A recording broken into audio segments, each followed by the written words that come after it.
our partner agency with the highest collection of blood units, accumulating a total of 6,494 units of blood is the Members Church of God International.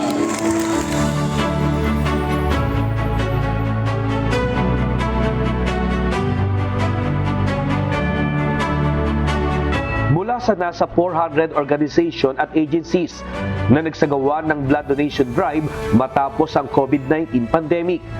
Ang MCGI ang kinilala na highest contributor ayon sa Philippine Blood Center at Department of Health. Simula 2020 hanggang 2023, naging consistent ang MCGI sa pagdodonate ng dugo, kaya mahigit 6,000 bags na ang naibigay ng grupo sa loob lamang ng 3 taon, kaya muli itong napagkalooban ng Gawad Jose Rizal Award ng DOH.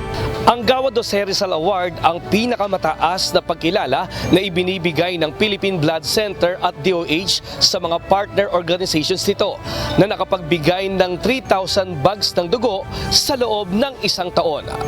The easiest way talaga to help people kapag wala or sobrang limited ka sa resources is to give blood.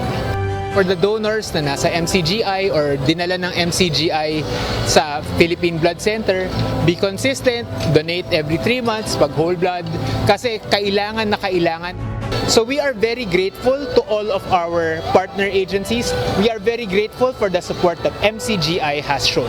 Thank you very much. Maraming salamat po. Malawak na inuulit-ulit sa atin ni Kuya na ang pag-ibig sa kapwa ay kailangang idaan sa gawa, hindi lamang sa salita. Kaya muli po ang ating gawad pagkilalang ito iniaalay natin una sa Panginoong Diyos at sa kapatirang MCGI sa pangunguna po ng ating lingkod pangkalahatan si Kuya Daniel Razon na siya namang patuloy na humihikayat, nagbibigay sa atin ng inspirasyon upang magsilbing halimbawa ng pagmamahal sa kapwa-tao.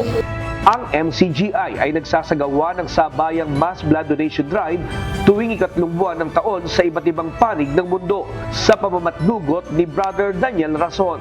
Naniniwala ang grupo na ang dugo ay hindi kayang gawin sa laboratorio, kaya mahalaga ang regular na blood donation drive upang makapagdugtong ng buhay at makatulong sa mga nangangailangan.